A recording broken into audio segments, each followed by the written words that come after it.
नमस्कार दोस्तों, आप सभी का स्वागत करते हैं हमारे चैनल पश्चिम बंगाल न्यूज की ओर से। देर ना करते हुए चलिए जानते हैं पश्चिम बंगाल की ताजा खबरें। अगर आपने अभी तक हमारा चैनल को सब्सक्राइब नहीं किया है तो जल्दी से सब्सक्राइब और वीडियो को लाइक करें ताकि हमारी सारी खबरें सबसे पहले आप तक पहुंच सके। और वीडियो को कहां से देख रहे हैं कमेंट में जरूर बताएं। पश्चिम बंगाल विधानसभा चुनाव की घोषणा आज, चुनाव आयोग की तैयारी पूरी। चुनाव आयोग रविवार को बंगाल विधानसभा चुनाव की तारीखों का ऐलान कर दिया है।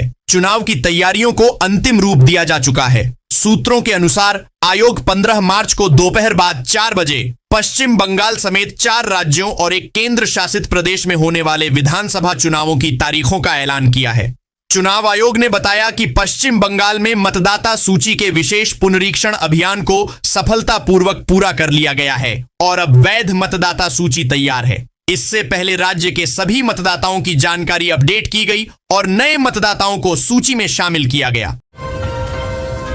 बंगाल में 2 चरण में होंगे चुनाव। 152 सीट पर 23 अप्रैल और 142 सीट पर 29 को वोटिंग, काउंटिंग 4 मई को। पश्चिम बंगाल में वर्ष 2026 के विधानसभा चुनाव सिर्फ 2 चरणों में होंगे। Chief election commissioner CEC Gyanesh Kumar ने रविवार को दिल्ली में इसका ऐलान किया। ज्ञानेश कुमार ने बताया कि पश्चिम बंगाल की 152 सीटों पर 23 अप्रैल को और 142 सीटों पर 29 अप्रैल को वोटिंग होगी। सभी 294 विधानसभा सीटों पर हुए मतदान की गणना यानी काउंटिंग एक साथ 4 मई को होगी। समाचार बढ़ाई जा रही है। चुनाव आयोग ने बताया है कि पश्चिम बंगाल में इस बार 80,719 मतदान केंद्रों पर वोटिंग होगी। मिथुन चक्रवर्ती के बयान पर टीएमसी का पलटवार, कहा यही है बीजेपी का महिलाओं के प्रति सम्मान।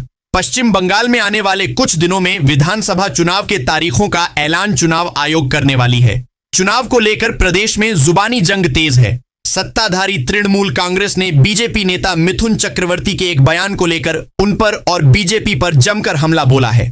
टीएमसी ने आरोप लगाया है कि खुले मंच से दीदी यानी मुख्यमंत्री को शारीरिक नुकसान की धमकी दी जा रही है। सोशल मीडिया प्लेटफॉर्म एक्स पर एक पोस्ट करते हुए टीएमसी ने लिखा, पार्टी बीजेपी नेताओं द्वारा पश्चिम बंगाल की निर्वाचित मुख्यमंत्री ममता बनर्जी के खिलाफ सार्वजनिक मंच से महिलाओं के प्रति घटिया और अपमानजनक भाषा का उपयोग करने की कड़ी निंदा करती है। बंगाल में आचार संहिता लागू होने से ठीक पहले ममता बनर्जी सरकार ने पुरोहितों और मुअज्जिनों का मानदेय बढ़ाया।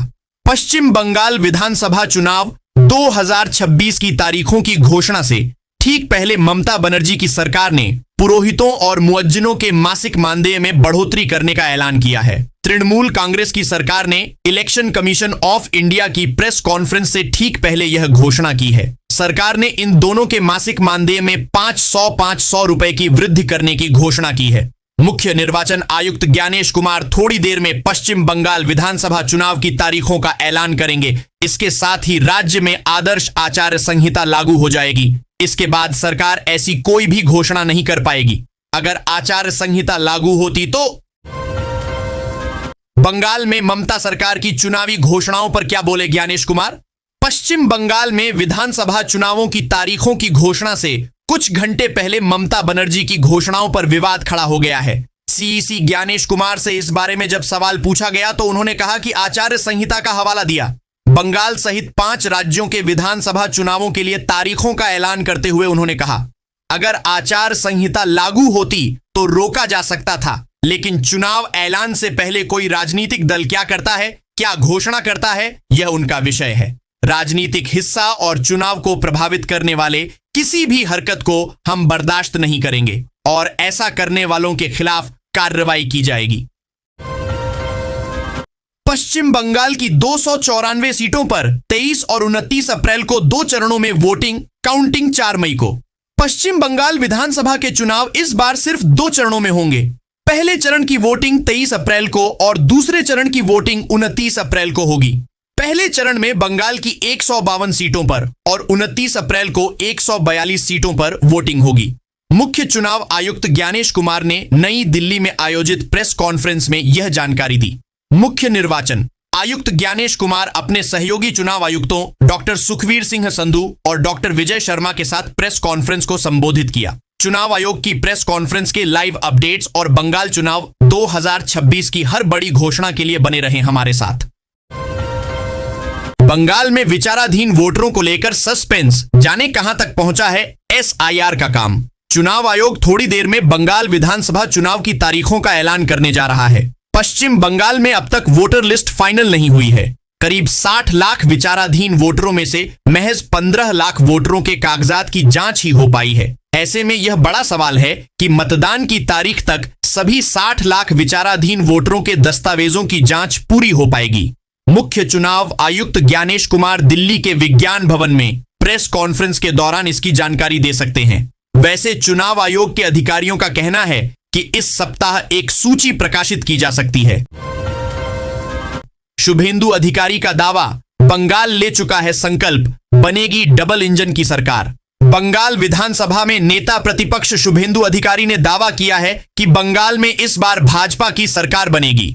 ब्रिगेड रैली में प्रधानमंत्री के सामने शुभेंदु ने पूरे विश्वास से कहा कि इसी सभा से हमें बदलाव का संकल्प लेना चाहिए। प्रधानमंत्री ने हमें 18,000 करोड़ का विकास का तोहफा राज्य को दिया है।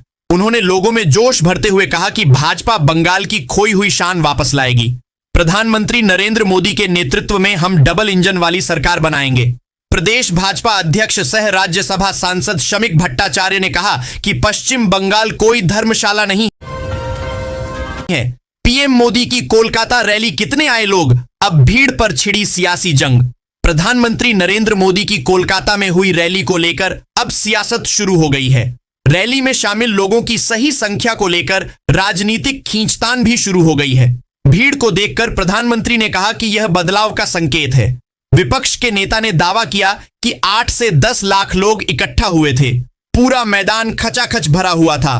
पूरा कोलकाता खचाखच भरा हुआ था। वहीं दूसरी ओर तृणमूल के प्रदेश महासचिव कुणाल घोष ने इसका खंडन करते हुए कहा कि SUCI की रैली में इससे भी ज्यादा लोग थे। भाजपा का कहना है कि मोदी के मुखर भाषण ने बंगाल भाजपा को मजबूती दी है। ममता बनर्जी की मानहानि मामले में लगा स्टे, कौस्तव बागची को सुप्रीम कोर्ट से राहत। सुप्रीम कोर्ट ने भाजपा नेता कौस्तव बागची के खिलाफ मानहानि मामले में यथास्थिति बनाए रखने का आदेश दिया। अधिवक्ता कौस्तव बागची पर आरोप है कि उन्होंने एक पुस्तक के अंश सोशल मीडिया पर साझा किए जिसमें पश्चिम बंगाल की मुख्यमंत्री ममता बनर्जी के कथित निजी जीवन के बारे में आरोप लगाए गए हैं। सुप्रीम कोर्ट में न्यायमूर्ति BV नागरत्ना और न्यायमूर्ति उज्जल भुइयां के पीठ ने बागची द्वारा कलकत्ता उच्च न्यायालय के एक आदेश के खिलाफ दायर याचिका पर पश्चिम बंगाल सरकार को नोटिस जारी किया।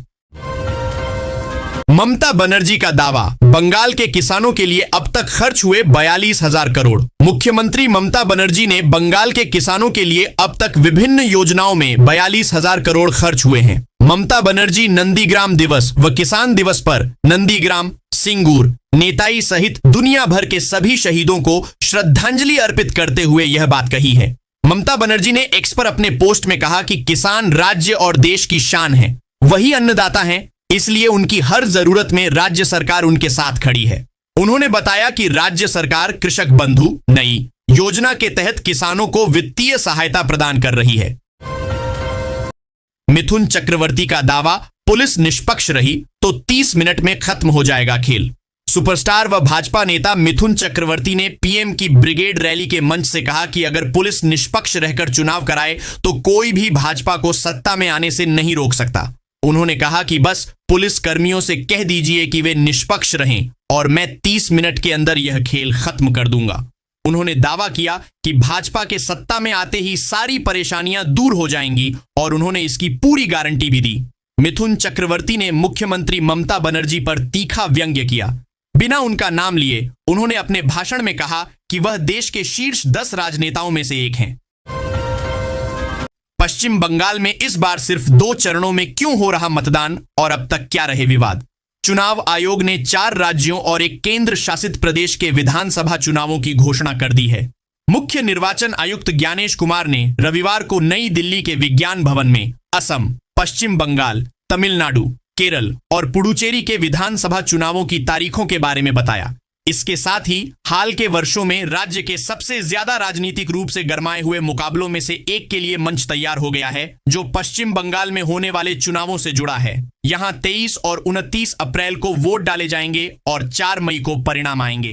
हालांकि राज्य में चुनावी प्रक्रिया असल में बहुत पहले ही शुरू हो गई थी। पिछले 2 महीनों में चुनाव आयोग ने SIR किया। प्रधानमंत्री नरेंद्र मोदी ने महिलाओं को दी गारंटी, TMC पर लगाए घुसपैठ को बढ़ावे देने के आरोप। प्रधानमंत्री नरेंद्र मोदी ने महिलाओं को इस बात की गारंटी दी है कि भाजपा के शासन में उन्हें सुरक्षित वातावरण मिलेगा, गुंडा राज का खात्मा होगा। यह मोदी की गारंटी है। प्रधानमंत्री पश्चिम बंगाल की राजधानी कोलकाता में आयोजित रैली को संबोधित करते हुए शनिवार को यह गारंटी दी। भाजपा के परिवर्तन यात्रा के समापन समारोह को ब्रिगेड परेड ग्राउंड से संबंधित करते हुए प्रधानमंत्री नरेंद्र मोदी ने पश्चिम बंगाल की ऑल इंडिया तृणमूल कांग्रेस सरकार पर तीखा हमला जारी रखा। उन्होंने आरोप लगाया कि बंगाल में वोट बैंक की राजनीति के कारण घुसपैठ को बढ़ावा दिया जा रहा है। न शादी में बुलाया, न ही मिठाई खिलाई। ब्रिगेड रैली के बाद पीएम मोदी ने भाजपा नेता दिलीप घोष से ली चुटकी। कोलकाता के ऐतिहासिक ब्रिगेड परेड मैदान में शनिवार को आयोजित मेगा परिवर्तन रैली को संबोधित करने के बाद प्रधानमंत्री नरेंद्र मोदी और राज्य भाजपा के वरिष्ठ नेता दिलीप घोष के बीच हल्की फुल्की और दिलचस्प बातचीत देखने को मिली। रैली समाप्त होने के बाद जब प्रधानमंत्री मंच से नीचे उतर रहे थे, तभी उन्होंने अचानक दिलीप घोष को अपने पास बुलाया। पीएम मोदी ने मुस्कुराते हुए घोष से कहा कि आप तो बहुत नटखट हैं। यह सुनकर दिलीप घोष पहले तो थोड़ा चौंक गए।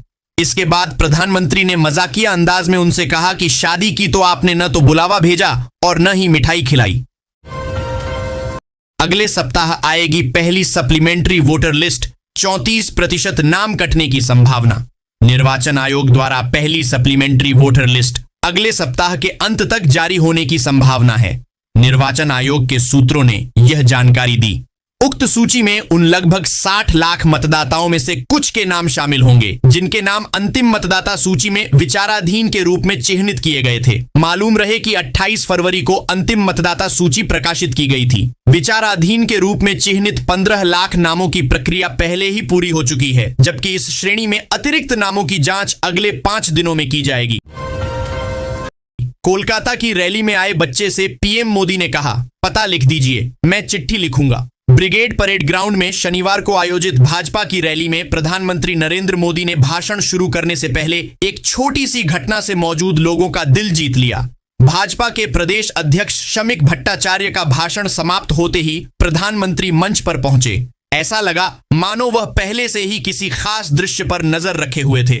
माइक के पास पहुंचते ही उन्होंने सबसे पहले मंच के सामने मौजूद एक छोटे बच्चे की ओर ध्यान दिलाया, जिससे वहां मौजूद लोगों का उत्साह और बढ़ गया। दरअसल मंच के ठीक सामने विशाल जनसमूह के बीच एक छोटा बच्चा मौजूद था, जिसे उसके माता पिता ने भगवान राम के रूप में सजाया था। बुर्का घूंघट वालियों पर खास नजर, जांच के नए तरीके सोच रहा निर्वाचन आयोग। निर्वाचन आयोग आज पश्चिम बंगाल के विधानसभा चुनाव की तारीखों का ऐलान करने वाला है। चुनाव आयोग से जुड़े सूत्रों ने बताया कि राज्य में 3 से 4 चरणों में मतदान कराया जा सकता है, जो मई के पहले हफ्ते में वोटिंग शुरू हो सकता है। इस बीच खबर है कि भारत निर्वाचन आयोग एक नए प्रस्ताव पर विचार कर रहा है, जिसके तहत बुर्का, घूंघट, स्कार्फ या अन्य कपड़े से चेहरा ढकने वाली महिलाओं की पहचान जांच के लिए पोलिंग बूथ के बाहर खास वेरिफिकेशन काउंटर बनाए जा सकते हैं। हालांकि इस प्रस्ताव पर फिलहाल विचार चल रहा है और अंतिम फैसला अभी नहीं लिया गया है। असम, केरल, तमिलनाडु, पुडुचेरी में एक और पश्चिम बंगाल में 2 चरणों में होगा मतदान। चुनाव आयोग ने 4 राज्यों और एक केंद्र शासित प्रदेश के विधानसभा चुनावों की घोषणा कर दी है। इस घोषणा के साथ ही संबंधित राज्यों में चुनाव आचार संहिता लागू हो गई है। मुख्य निर्वाचन आयुक्त ज्ञानेश कुमार ने रविवार को नई दिल्ली के विज्ञान भवन में असम, पश्चिम बंगाल, तमिलनाडु, केरल और पुडुचेरी के विधानसभा चुनावों की तारीखों के बारे में बताया। असम, केरल और पुडुचेरी में एक चरण में 9 अप्रैल को मतदान होगा, वहीं तमिलनाडु में भी एक चरण में 23 अप्रैल को मतदान होगा। इसके अलावा अलग अलग राज्यों की 8 विधानसभा सीटों पर 9 अप्रैल और 23 अप्रैल को उपचुनाव होंगे।